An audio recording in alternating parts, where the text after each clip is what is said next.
As eleições de 2014 são emocionantes. É o momento em que elas deixam de ser anódinas, deixam de ser aquele jogo de cartas marcadas. Naquelas eleições, ninguém sabia o que queria acontecer. Teve 7 viradas. 7 viradas. Tudo bem, quase todas envolvendo Marina Silva, mas ainda assim são 7 viradas que poderiam determinar o resultado das eleições. Ninguém sabia quem chegaria ao segundo turno.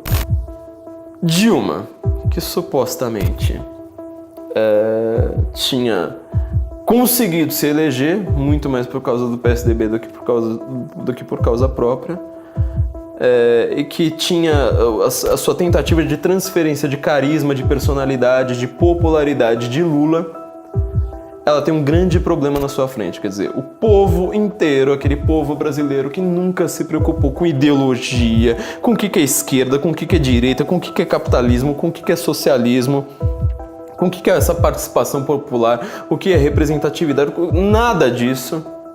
De repente o povo acorda.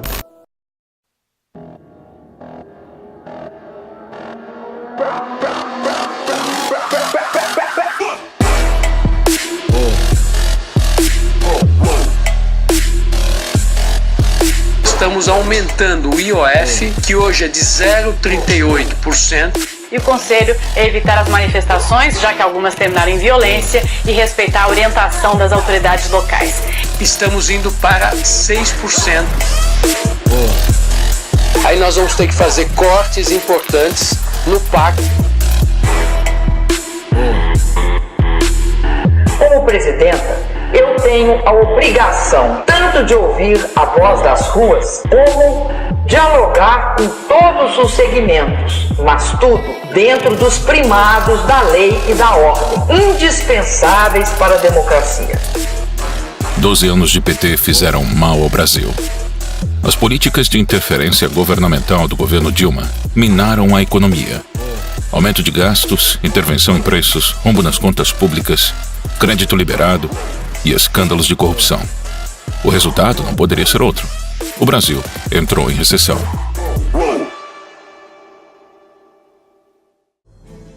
Apesar de sua baixa popularidade, o PT decidiu pela continuidade de Dilma.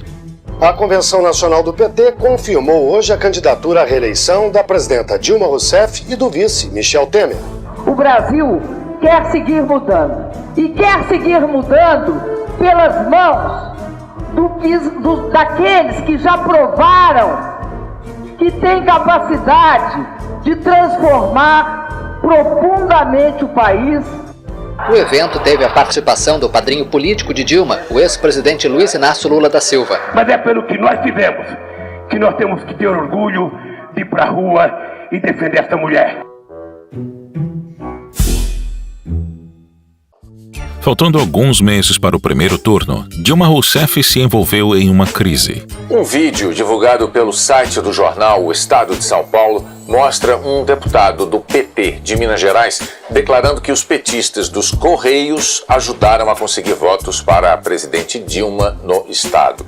Em um vídeo obtido pelo jornal, o deputado estadual pelo PT de Minas, Durval Ângelo, diz que as campanhas à presidência de Dilma Rousseff e de Fernando Pimentel ao governo estadual, ambos do PT, conseguiram crescer com a ajuda dos petistas dos Correios, e que a presença da empresa estatal em várias cidades contribuiu para as campanhas. Se hoje nós estamos em 40% de Minas Gerais, tem dedo forte dos petistas dos Correios. Esse tipo de prática deve ser condenada pela sociedade e principalmente pela justiça eleitoral. Os Correios em Minas Gerais, durante toda a campanha, não cumpriram com a sua responsabilidade, cometeram um crime e não enviaram as correspondências da nossa campanha. Mas o uso indevido dos Correios não abalou a candidatura do PT. No dia 5 de outubro, a previsão se confirmou. Dilma recebeu 42% dos votos e Aécio 33%. O resultado, 99,89% das urnas apuradas, Dilma Rousseff do PT aparece com 41,59% dos votos e Aécio Neves do PSDB com 33,56% dos votos, ou seja, segundo turno entre Dilma Rousseff e Aécio Neves.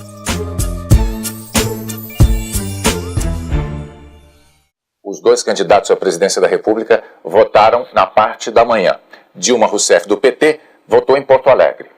É nesse exercício do voto que as pessoas podem externar suas opiniões, ter uma clara opção em relação qual é o caminho que querem que o Brasil siga no futuro. Muita confiança, uma confiança serena, né, de quem fez o bom combate. Nesse instante, a minha palavra é essa, é de agradecimento, é de confiança, mas, sobretudo, de respeito à vontade dos brasileiros, qualquer que seja ela.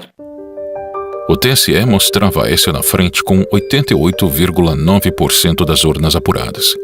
Mas faltando pouco para o encerramento, Dilma conseguiu a virada. Às 7h32, só o restrito grupo testemunhou o momento decisivo da eleição. A candidata do PT ultrapassou o candidato do PSDB e assumiu a liderança. Quando finalmente, às 8h02, o país tomou conhecimento do segredo das urnas, Dilma já liderava por mais de 2 milhões de votos. Continuou na frente e, a partir daí, o Brasil apenas viu a presidente manter a liderança e, às 8h27, ser oficialmente declarada reeleita. Apesar da virada, a reeleição de Dilma teve sua legitimidade questionada. A apuração dos votos foi feita de maneira secreta e não teve a participação de nenhum integrante do PSDB. A lei requer a presença dos dois polos para ser uma eleição válida, e apenas petistas participaram da apuração. E mais, o presidente do TSE era Dias Toffoli. A oposição apontou que ele tinha sido advogado do PT nas campanhas de 98, 2002 e 2006, e que, por isso, o petista não poderia coordenar o processo eleitoral por conflito de interesses. As urnas eletrônicas usadas na eleição também foram questionadas. Mas tem algo que está na cabeça do povo. Eles não acreditam nas nossas urnas eletrônicas. Assim sendo, eu tenho já apoio de alguns líderes, a emenda número 10 permite o voto impresso ao lado da urna eletrônica. Não precisa ter havido fraudes aqui e ali. A apuração secreta é fraude. Você está entendendo? Porque se você não tem meio de verificar os votos, pronto, acabou. Você não é válido. A apuração secreta simplesmente não é válida. Você entendeu? Agora, você veja, o sistema hegemônico chegou a tal ponto que o pessoal aceitou isto. Então entra naquele negócio do Stalin, falando, não interessa quem vota, interessa quem conta os votos. E eles mesmo controlaram, são, parece que 23 pessoas apenas. Não é isso? Então, o sistema é fraudulento em si. Não precisa ter havido fraudes pontuais para piorar o negócio. Prometo manter, defender e cumprir a Constituição, observar as leis, promover o bem geral do povo brasileiro, sustentar a união, a integridade e a independência do Brasil. Assim prometo.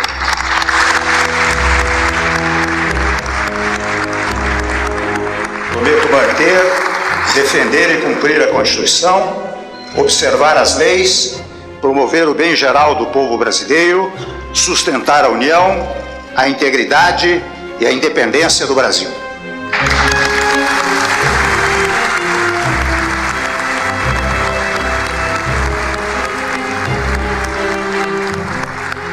Declaro empossados nos cargos de presidenta e vice-presidente da República a excelentíssima senhora Dilma Rousseff e o excelentíssimo senhor Michel Temer, respectivamente, para o período de 1º de janeiro de 2015 a 31 de dezembro de 2018.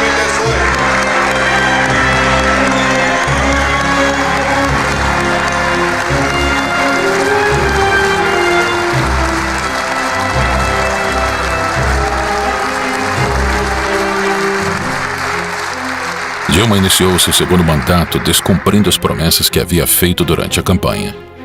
Aumentou a conta de luz, os juros da casa própria, o preço dos combustíveis, a passagem do transporte público, os impostos e cortou verbas da educação e da saúde. A sequência de altas foi interrompida em abril do ano passado e retomada após as eleições. Hoje, a taxa está em quase 14%. Enquanto isso, a inflação, que estava em 6% ao ano, não cedeu Ao contrário, ganhou fôlego e está no nível mais alto em 11 anos. A semana começou com uma notícia nada boa para os motoristas: o aumento no preço da gasolina. Em menos de 60 dias foram 2 reajustes. Dilma Rousseff se reúne com o ex-presidente Lula antes do anúncio do corte de quase 70 bilhões de reais no orçamento de 2015. O desemprego ficou em 12% no último trimestre do ano passado e atingiu mais de 12 milhões de pessoas no país. É o maior índice desde 2012, quando foi criada a série do indicador da PNAD. Os maiores cortes ficarão com o PAC, Programa de Aceleração do Crescimento, 25 bilhões e 700 milhões de reais. Ministério das Cidades, 17,2 bilhões. Saúde, 11,8 bilhões. E Educação, 9,4 bilhões. Nos dias 15 de março, 12 de abril, 16 de agosto e 13 de dezembro de 2015, os brasileiros foram às ruas pedindo o impeachment da presidente. 200 mil pessoas nesse momento na Avenida Paulista. 200 mil pessoas, segundo a Polícia Militar. Já é a maior manifestação popular do Brasil neste domingo.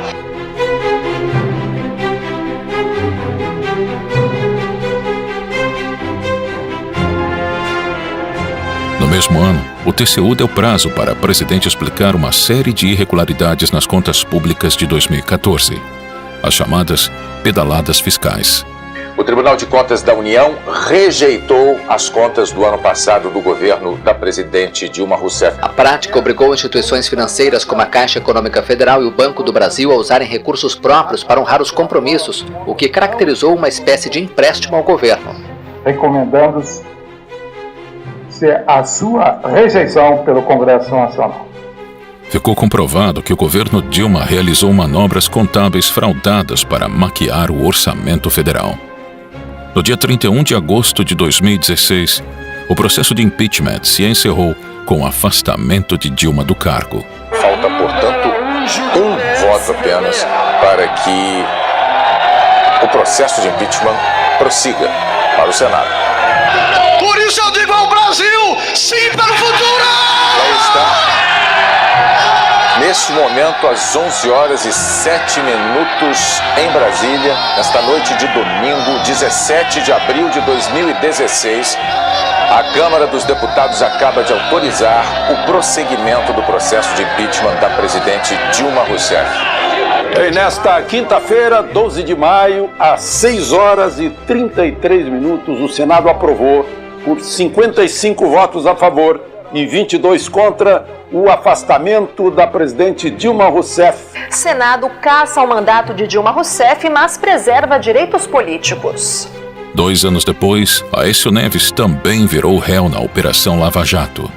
As empreiteiras investigadas admitiram a doação de quase 100 milhões de reais para ele e para Dilma. Por unanimidade, os ministros da primeira turma do Supremo Tribunal Federal tornaram réu o senador Aécio Neves, do PSDB.